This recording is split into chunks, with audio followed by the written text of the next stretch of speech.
Welcome to my video training series. This video will focus on VirtualBox installation. You can obtain VirtualBox by going to virtualbox.org, clicking Downloads. If you're using Windows, you choose Windows. If you're using OS X, choose OS X, Linux, so forth. I will be using the OS X version. As you see, I am currently running on Mac. But if you have a Windows version, you could run it and just follow along. There's slight differences, but the overall running of the application is very similar. Now the download is completed.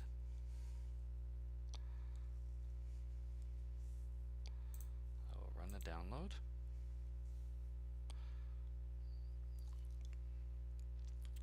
And this will open up the file in a second. Well, what virtualization allows you to do is set up different PCs or different computers on the same computer, a virtual computer. So we will go through the installation now on the Mac. Drag it down to Applications.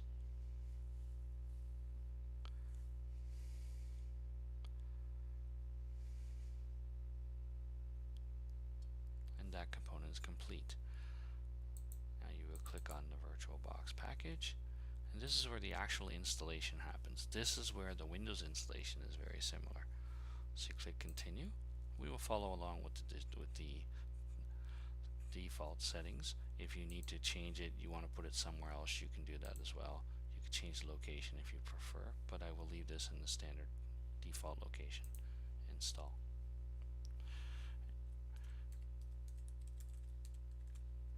Now Windows 10, Windows 8, Windows 7 also provide those little security checkboxes to make sure you know you want to install it on your system. So I'm letting it install, and this is what happens. Finish the install, and now you will see VirtualBox. Now we don't need this package, so we can get rid of this package now. And we can also close this just to clean things up. And I will also close the VirtualBox website. So let's start off by opening up VirtualBox. And I have a test machine here. I will remove. Okay, start fresh. So this is a fresh version of Oracle VM VirtualBox Manager. This is really what it is. It's just a manager managing all your VMs you may have. We'll start by clicking New, and we will choose an OS. Now first we need to name this, so we will call this Windows 7 Test. Now notice how soon as I did Windows 7 Test, it filled in the Windows 7. If I take this to Windows 8, it will then change to Windows 8 and 10 and so forth. So we will take this to Windows 7 Test. We're choosing Windows operating system. We can choose any other operating system that's supported as well. And we can also choose different versions of operating system of that operating system that we are choosing. So this here will set up a virtual computer. So this is just like going to the computer store and buying a case, a power supply, a main board, memory, and a CPU. So this is a virtual computer it will set up. And we are intending to use Windows 7 on it. So we click Continue. It will now ask us how much memory we want to use. The recommended memory, because it knows the type of memory it needs for the operating system for a VM, is 512. If you prefer more because you're going to be putting bigger loads, such as installing Office or Photoshop or any other applications you'd like to test in the VM, you can. But we'll leave it at a default at this moment, which is 512 megabytes of RAM. Continue. The next part is adding a disk. This is where we can actually store the OS, just like your computer has a hard disk inside. The default here will be 25 gigabyte, and we will create a virtual disk. Now if you had one already, you could actually choose another one, but we will leave the defaults and create the hard disk. You now have a choice of which type of hard disk. Well, because we're using VirtualBox, it creates a VirtualBox disk. We can create a VHD, which is a virtual hard disk for the Microsoft virtualization, because Microsoft does have a similar program that lets you do virtualization on the Microsoft platform as well. And VMDK is VMware's version. So there's lots of competition in this space. But we will leave the defaults of VDI and continue. The next choice is type of disk we want to use. You could set a fixed disk size or dynamically. Now what this means is back when we created the disk, we said we wanted to create a 25 gigabyte disk, and the disk will be created dynamically, which means the disk will be 0 bytes until you add files to it, and it will grow to a maximum of 25 gigs. Or you could choose fixed disk, and it will create the file as 25 gigabytes. It will take the space right now. Now there's plus and minuses with either or. The dynamically, it doesn't take all the disk space until you use it. Fixed disk will take the disk right now. So if you're trying to get more VMs on your system without having that much disk space, you can tell it the maximums allowed to grow, but it doesn't actually use the space. So for this, we will leave it dynamically for now and click continue. And again, it comes up with the name. It tells you the size of the disk. Now they want to know where you want to locate this VM. You could put this VM on a USB key or anything you'd like to put, as long as it's big enough to hold the image. So we click the folder, and I will choose my red disk. And this is my portable disk. So this is a USB plugged in hard drive that I move all my test VM labs back and forth to a different machine. So if I choose from the Mac here, I can go use it on a Windows machine, providing I have Virtualbox installed. So Windows 7 test, we'll leave it on the red drive and say save. And now we will create.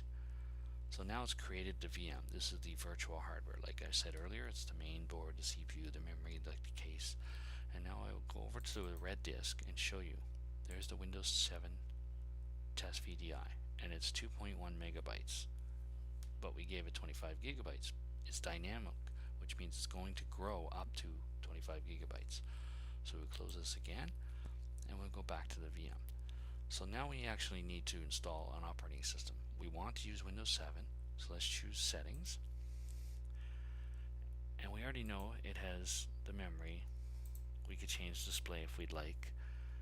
We can add more storage or another disk if we want to add some more. We could change the audio, the network, and more functionality for the VM. So we'll go through that in a minute. But let's go back to General. So this is the name, and then System, which shows all the parts of the hardware we have enabled. And we want to go to storage. Now the reason why we need storage is because we need to go to the CD. So in order to install the operating system, you would normally buy a CD-ROM or a DVD-ROM. It was a Windows 7 install disk, or you would download it from Microsoft's website, or if you've purchased it from a download site previously, you could use that ISO. And that's called an ISO image, and that's just a capture of the physical CD without actually having the physical CD. So we see here it's empty. So we go over to here to this disk, and now we want to choose the disk file. So because I'm using an ISO, I need to go to my place where I store my ISOs. Now you might have a CD in there, you could choose CD, but I'm going to choose an ISO. Let's go to my operating system folder, Windows 7, and I will choose that ISO. So now it knows I want to use that ISO to install Windows. So that's my settings. And let's go back in the settings here again, and let's go to audio. So if we want to allow audio, we can. We could change audio, we could turn it off, change the type of sound card. So this pretends to have a different type of sound card, so we can have different audio in that VM. When we go to network, this allows it to use the NAT, which means it's going to use the network address translation rule, or what you can do is change to bridged. If you choose bridged, that means when the VM fires up, you could then use the connection at your computer. So this Mac is using Wi-Fi right now, so this will bridge this VM to my Wi-Fi, so I can use internet in that VM if I want. So for now we'll put it back to NAT, and we'll choose that afterward. Another video series I'm going through along with installing VirtualBox is the VMware Fusion. I've already done that video, and I will show how to install Windows 7, Windows 8, Windows 10 Server, and so forth. For any of you that are following these videos would like to know how to do them. Other one is ports. So if you need to have serial ports, which nobody uses them anymore, but USB. So if you want to be able to use USBs on the VM, you could choose the style, version 1, 2, or 3. If you're not sure, you could choose 3, and it will be backwards compatible as well. Or we just leave the default. It's whichever you prefer. Let's click OK, and let's go back to the VM. So now let's power on the VM, and now it opens up the computer. Now this mentions about my keyboard and mouse being connected to the VM. We'll click that to go away, and we notice how it's starting to install Windows 7. So as I mentioned before, with that ISO, we need that ISO there to have the install files to start installing Windows. So the primary focus of this video is not to show you how to install Windows, but just to show you we can make a Windows VM. So what if I want another one? So let's go new, and this time I'm going to choose Linux, and the version of Linux I'm going to use is Ubuntu. We'll click continue. We'll leave the defaults again, 1 gig of RAM, sorry. We'll leave the disk. The disk will be 8 gigabytes. Let's create. We'll leave it as VDI again, continue. We'll leave it dynamic, continue. And this time we'll change it again to be the red disk. That's where I like to have all my VMs. It's going to use 8 gigabytes of space, and it's going to be called the Linux VDI. Create, and there's a new machine. We'll go to the red drive and notice how Linux 2.1, and you notice how Windows is still 2.1 as well. Well, let's see. Let's go back and minimize that so you can see the sizes. Let's go back to our Windows 7. Well, it's doing nothing at the moment. Let's tell it to install, just to see how this disk will raise in size.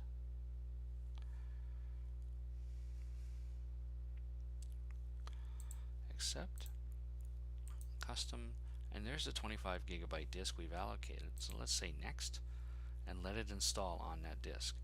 Now see how that number is jumping now? Because it's starting to install files on the drive. And we'll keep climbing as it installs. This is what dynamic means. It grows dynamically. It will grow all the way up to the highest you let it grow, to a maximum of 25 gigabytes. So when it's full, it will then be a full file and probably crash or give you an error saying it has become full. So let's go over to here and let's do the same thing. Choose Linux, settings, let's go to storage, and let's add that ISO file. So let's have an ISO file. Now I happen to already have it in a list here of Ubuntu or Ubuntu. I will choose that, click OK, and now that has a OS disk plugged in. So let's turn this VM on.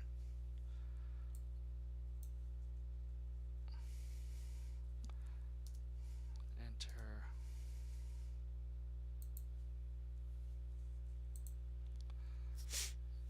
Clicking here, and these are just capture messages that you're using a keyboard inside.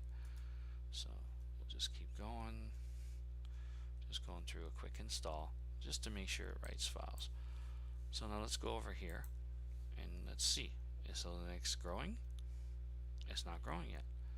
Well, that's because right now it's loading up its preloaders just like the Windows did. It came up to the menu where it actually wanted to start writing to a disk. So at this point here, the Windows is loading. It's 209 megabytes now. It's growing. Now let's go over to Linux. So as you can see, the usefulness of virtualization is I can run Windows, I can run Linux, and on my machine outside of the VDI or virtual setup, the VirtualBox setup, I'm running my Mac. So I can go back to the Windows if I want. And this functionality of doing virtualization allows you to do many more things. So if you have a piece of software that you can't use in the Mac, I can bring up a VM and run it in Windows or Linux if I choose to. So I'm going to carry on the defaults here just to show you it's going to write to disks. So test.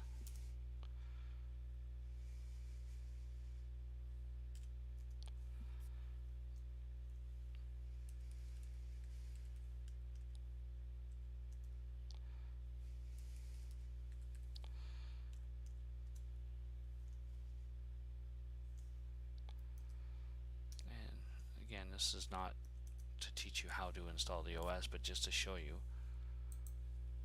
that now you'll start seeing this disk grow once we finish.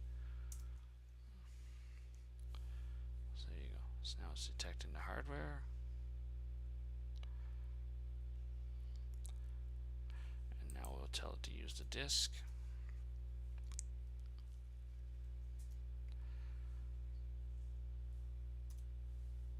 And there you go. And now the disk will start growing. 5.2 megs. So we'll write the changes. And now the disk will start growing because it's now starting to store files in that disk, and Windows is still carrying on. So again, the focus of this video or this training session is not just to show you how to install Windows. We will go through another video showing how to install Windows or Linux. The focus of this video is to show you that you can run multiple computers on one computer using a virtual machine, or in this case VirtualBox, using virtual machine. There's another product out there with VMware, and that has one on the Macs called Fusion, on Windows called Workstation. There's Player. There's plenty of virtualization products out there. Again, it allows you to use any version of operating system you want. If I wanted to choose Mac OS, I could then choose this, and I can install another Mac, right? And I click continue. 2 gigs of RAM. Create the disk. It wants 25 gig. I will create VDI. Again, following the defaults. You don't have to do anything different. I will choose here, and I'll create. So now I have a Mac, and now I will go settings. To give it the disk I need to give it, so storage, click empty, and now we need to find an install media for the Mac. If I had the disk, in this case, you can download your operating systems from Apple if you have an account and you had it. Let's see if I can find